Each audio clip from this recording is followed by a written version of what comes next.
Two other women are telling 7 Action News they also were attacked by Detroit firefighter Mike Risher. Neither reported the incidents to the police at the time, but they say they want their stories told so this won't happen to somebody else. And they say they want this man to be held accountable. That's when I was like, oh, you're big, you're gonna punch a girl. And yeah, I ate my words, I guess you can say, because he definitely did. Oh, yes, he did. Right on the street in broad daylight outside of a bar in Hamtramck. And when the two women came up with this security video of the incident, they took it to the police. Nobody would ever let us make a police report. You wanted to press charges for assault? Absolutely. Hamtramck police refused to take a report. They wouldn't even watch the videotape. The women think Risher got a free pass from the cops because he's a firefighter. But everything changed after the 7 Action News investigators exposed this incident. They also got statements from 2 witnesses to the incident, and they're retrieving the women's medical records to document their injuries. The chief here also tells me they're working on a warrant request for the Wayne County Prosecutor's Office seeking charges against the firefighter a year and a half after the incident happened. Do you think there's enough here for a criminal charge, in your opinion? Well, yes, sir, I do. And now the heat's also coming down civilly from this high-powered attorney, Ben Johnson. After our investigation aired, Johnson stepped up to the plate and offered to help the 2 women. He's preparing to file a civil lawsuit against Risher, even though he says there's probably little or no money in it. Johnson's slogan is, Ben fights. And in this case, he's itching to put on the gloves. No one's above the law. Scott, no one's above the law, and it doesn't matter what you do for a living or who you work for or how much money you make. You can't punch other people in the face and get away with it unprovoked, and that's exactly what we think Mr. Risher did. After our investigation aired, 2 more women surfaced claiming to have been attacked by Risher. The woman pictured here says last summer, Risher picked her up by the neck and slammed her onto a boat deck after he accused her of spilling his drink. An eyewitness backed up her story. A second woman says Risher assaulted her in 2005. She says they were arguing in the back seat of a minivan when Risher headbutted her. When she fought back, she says, Risher pinned her down and choked her. That account was also confirmed by a witness. As we reported 3 weeks ago, Risher and his then-girlfriend were also sued over a bar fight in 2006 in order to pay the victims $15,000. That lawsuit said, quote, Risher appears to be suffering from the effects of too many steroids. He has a larger than usual physique and a violent temper which he has trouble controlling. Since that story aired, Risher's ex-wife and a former girlfriend both confirmed that he's taken steroids prescribed by a doctor. Our original report also revealed allegations of violence at home. Police reports show officers were called to the Risher's Clinton Township home 3 times for domestic incidents. In one case, Risher's wife said he pushed her into a table and knocked the wind out of her, leaving a visible scrape. The report says she wanted to press charges, but for some reason, charges were never filed. In some cities, the policy is if there's a domestic incident and someone's hurt, they have to make an arrest. We filed this Freedom of Information request with the Clinton Township Police asking what their policy is. They refused to tell us. They said the information is exempt from the Freedom of Information Act. We also learned that Risher worked for a year in the Mount Clemens Fire Department but was terminated in 2003. And we obtained his personnel file. His 6-month performance evaluation gave him unsatisfactory ratings, inability to get along with others, carrying out instructions, and work attitude. In all, Risher is accused of attacking 5 different women since 2005, and nothing significant has happened to him for any of them. Attorney Ben Johnson says that's what's motivating him to push the Hamtramck case in civil court. My clients have the right to insist that he be held absolutely accountable. And for the last year, going almost a year and a half, Scott, until, again, your story, thanks for doing it, he was walking the streets smiling, laughing about what he did to these ladies. Police did arrest Risher for disorderly conduct in the Hamtramck incident, but the ticket was later dismissed by a judge. After Hamtramck police submit their warrant request, the prosecutor's office will decide if there's enough evidence to support a criminal charge. Detroit Fire Commissioner Donald Austin told us weeks ago he would review the Hamtramck incident and have a statement.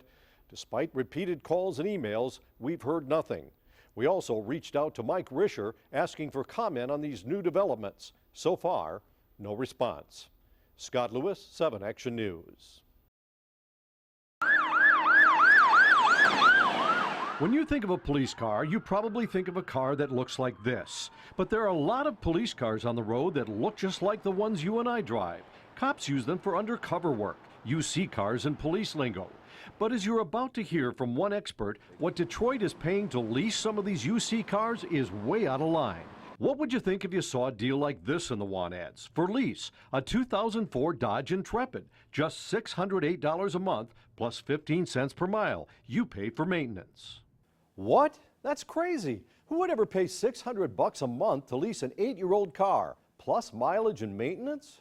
Answer, the Detroit Police Department. Here's the contract. A 2-year lease with Trader Ray Leasing in Detroit.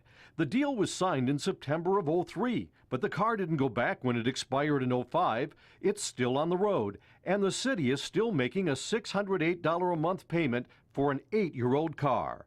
But wait, there's more. Action News obtained this whole stack of expired city car leases, more than 100 identical 2-year contracts on '04 through '07 models. All of them expired and still on the road. The city is still making full payments ranging from $400 to $600 a month to Trader Ray Leasing. It seems very, very hard to believe. Hard to believe, says Alan Reinstein, the George Husband Professor of Accounting at Wayne State University. But if true, he says, a huge waste of tax money. We asked Professor Reinstein to go through the stack of leases and give us a ballpark on how much the city has wasted. The difference between buying a car and leasing a car for 110 cars is over $4 million. So they could have saved $4 million just buying them up front. Right. Or leasing them for 2 years, returning them and getting new cars. At least they'd be driving, newer cars. Let's do the math on that 8-year-old Intrepid. $608 for 93 months is over $56,000. Being conservative, if the car has 100,000 miles on it at 15 cents a mile, that's another $9 grand. Now you're up to $65,000 for the car and you don't even own it. Plus, the city's been paying for maintenance all these years. And when the cars are turned in, Detroit taxpayers are on the hook for any excess wear and tear. I think mismanaged is probably the wrong word. This is malfeasance. It makes no sense to me. Joe Duncan is president of the Detroit Police Officers Association. He says this kind of waste is especially troubling, given the sacrifices his members have made. It's appalling. It's an affront to the men and women. They go out every day. They haven't had a raise since 2008. They made historical concessions on their pension, and now the city wants to take a 10% pay cut again. Even from a policing standpoint, Duncan says keeping undercover cars this long makes no sense. I mean, the advantage of having a UC car is that you flip the car around, so you don't have the same car. So how in the world did this happen? Why has the city left these cars on the road so long after their leases expired? I don't want to attribute to why it happened. I just know the dollar effects are very large, and I see really no upside. Maybe someone didn't realize what was going on, but it does not make any sense to me. The folks at Trader Ray wouldn't go on camera, but in a phone interview, they pretty much chalked it up to city mismanagement. We've extended them a courtesy by not calling the cars back in, the company's administrative manager told Action News. No one is holding a gun to their heads. They could turn the cars in tomorrow, he said. This kind of reflects on their inability to get things done for themselves. Commander John Serta is new to the department's Management Services Bureau, and he's inherited the lease problem. He can't fully explain how it happened because he wasn't there. On the surface, I'm sure it doesn't make sense even to me, but when you look at it closely, there are a lot of factors involved, and it's a very complicated process. Would it be fair to say, though, that someone was asleep at the switch, letting these cars stay out there this long? I can't say that. I don't. You don't think so? That happened before my time in this bureau. But the head of the police union thinks someone needs to take a hard look at how and why this happened. Somebody needs to be held accountable for it. It sure is. We get tons of complaints from angry people who believe they were overcharged by towing companies. And now you're about to actually see one caught in a spontaneous fit of anger. Watch carefully. Look what we caught on our undercover camera. A woman so mad she throws her purse on the ground. The contents go flying. She stomps around, yelling and flinging her arms in the air. What's she so mad about? This, a $443 bill from Area Towing. Shane Anders owns the towing company. When people get their cars towed, they're furious. They're not happy. They didn't call me to tow their vehicle, right? The police department did. That's right. Anders' company tows for the Taylor Police Department. He has a contract approved by the City Council. The rates are spelled out here in Appendix A. But as you're about to see, Area Towing charges a lot of fees that are not listed in this contract. And that's why this woman, Ariel Pearson, was so hot. Yeah, I was heated. They told me $274 if I came and got it, and then it was $444 when I got there. Pearson was charged a $36 no-show fee and a $136 after-hours fee. Neither charge is listed in Appendix A, and that's just the beginning. Area Towing also charges lot fees, gate fees, winching fees, debris cleanup fees, miscellaneous fees, restoration fees, and fuel surcharges. None of these charges are listed in the contract, and it's been going on for years. I think it's like extortion. Mike Patnaud has worked in the towing business for 15 years. When his wife had a seizure and ran off the road, the police sent Area Towing out and they charged him $731. He was charged $89 just for debris cleanup. There was nothing scattered all over the road, no debris, no nothing. Car was holding no oil leaks, no nothing. The accident left ruts in the grass, so they charged Patnaud $27.50 to throw down some topsoil and seed. A tow company doesn't do that. They charged him $275 to tow his car 5 miles to a dealership for repairs and tacked on a $134 fuel surcharge. Patnaud complained to the police department and to the city council, but he never heard a word from anyone. Then there's Karima Williams. Her towing bill was $479. They charged a $35 lot fee just to go look at her damaged car. At the same time, I brought someone with me who wanted to purchase the vehicle, but they would not allow him to see the vehicle, and it would have been $35 for him and I each to see the vehicle. Williams signed over her title. They took $150 off her bill, they got her car, and she still paid $329, including that $35 lot fee. And remember, none of the fees we've listed are included in this contract, and there's another issue. The contract says Area Towing shall prominently and conspicuously post a sign which sets forth the towing and service charges along with business hours. Yes, I'm from Channel 7. I'm just wondering where your sign is. Which sign? Sign that you're supposed to post your rates, as it says on the contract. I believe they're having them redone right now because they keep ripping them down. Okay, but how can they charge those fees in the first place? Fuel charges, lot fees, gate fees. I asked Shane Andrews about all those fees he's charging that are not spelled out in the contract. You're allowed to charge them. Why? Simple answer. I'm able to charge those because when I've gone to court and been challenged, the judge has ruled that they're fair and reasonable. Andrews says the contract doesn't say he can charge the fees, but it doesn't say he can't either. If you sign up a contract should be abided by. Nothing different. We were surprised when we showed up to interview Andrews that the chief of police was there to defend Area Towing's charges, though he admitted they are expensive and they do charge for things that are not in the contract. I think we can make things clear in the contract, and we've been working with Area Towing to do that.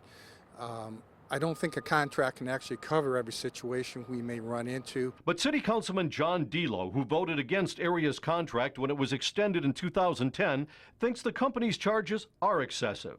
Do others on the council know this is going on? Oh, everybody does. And there's something else that bothers Delo, a clause that takes authority for extending the contract away from council and gives it to who? The police chief, the same guy who showed up at our interview to sing the praises of Area Towing. I think the first thing we would have to do is take the responsibility for renewing that contract out of the hands of the police department and put it back in the hands of the city council. Delo says he'll push to do that and to bring Andrews before the council to persuade him to bring his fees in line with the contract. And speaking of following the contract, remember the towing rate sign that was missing when I showed up unannounced? Well, the sign is up now, listing charges spelled out in the contract and all the other fees they've been charging that have people like Ariel Pearson hot under the collar. Shane Andrews says he knows of 2 other police towers who are charging fees not listed in their city contracts. Area Towing's contract with Taylor Police expires next year. Unless the city council does something to intervene, the police chief will have the authority to give them 2 3-year extensions without council approval. Scott Lewis, 7 Action News. She's scheduled to put in an 8-hour day like most of us, but while we were watching with her undercover camera, a typical work day was 5 hours. On top of that, this Wayne County Juvenile Court judge is keeping lots of people waiting, wasting their time and putting justice on hold. It's a Thursday morning and Judge Sheila Gibson is pulling out of her subdivision heading into work. The 7 Action News investigators are right on her tail. Why? because it's almost 11 o'clock as she walks into the courthouse. She was supposed to be in at 8:30, and her first case was on the docket for 9. This is a chronic thing. She leaves people waiting virtually every day for hours. Lots of people. Prosecutors, defense attorneys, clerks, social workers, parents, and kids. People like this guy, whose son ran afoul of the law, were hiding his identity because his kid's still under her thumb. We had to show up at 9 o'clock, and then she wouldn't show up until she felt like it, 12:30 in the afternoon. So my attorney I had to get rid of because of the cost. I couldn't pay him for 3 hours to sit there. Judge Gibson makes $140 grand a year as a Wayne County juvenile court judge, and it's clear that taxpayers aren't getting their money's worth. We tracked her for 5 days straight, and she's a habitual slacker. Monday, October 15th, she strolls in at 10:42 a.m. The next day, October 16th, arrives at 10:38 a.m. October 17th at 10:58. October 18th, 10:30 a.m. And October 19th, 10:05 a.m. On all 5 of those days, she had cases on her docket at 9 a.m. and left folks waiting. Gibson's start time isn't the only problem. We also caught her bailing out early. Check out the hours on the door. Court goes till 4:30, but here she is hitting the road at 4:05. She worked 5 hours and 26 minutes on this day, and that was her longest day in 5 days we watched her come and go. 6 days in, our investigation took an unexpected turn. Our producer was up in that second floor window taking her picture as she walked in late. Courthouse sources tell us she spotted our producer. She knew someone was checking up on her but didn't know who. So did that scare her straight? She just changed up her routine, abandoning her reserved parking spot and hiding her car in this spot, reserved for skilled tradesmen. I don't know if she's a skilled tradesman, but she certainly is skilled at finagling a short workday. We followed her again and watched her pull into her secret spot at 20 minutes to 10. When we returned at 2 p.m., her car was gone. At 2:15, she pulled into her subdivision and went into her home. 3 p.m., she heads out again, and we follow her north into Ferndale. The courthouse is in the opposite direction. Then another strange turn. It was obvious she spotted us tailing her. She pulled into this parking space, kind of cockeyed. We kept driving and let her go. A few minutes later, we found her car back at the courthouse, but not for long. It's 4:14. 15 minutes before quitting time, another 5-hour day.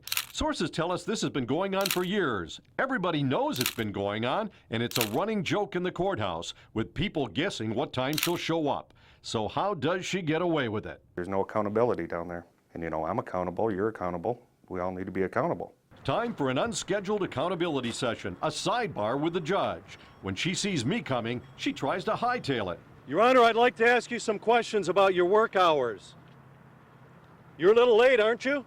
Finally, she rolls her window down, but she doesn't want to talk about her short work days. My mother passed, and her birthday was it's not a good day for me. It's really Well, not I'm sorry about that, but your work hours are not standard. You're not working 8 hours a day. We've been watching, Your Honor. We have video to show it. Okay. You've been working 5-hour days most days.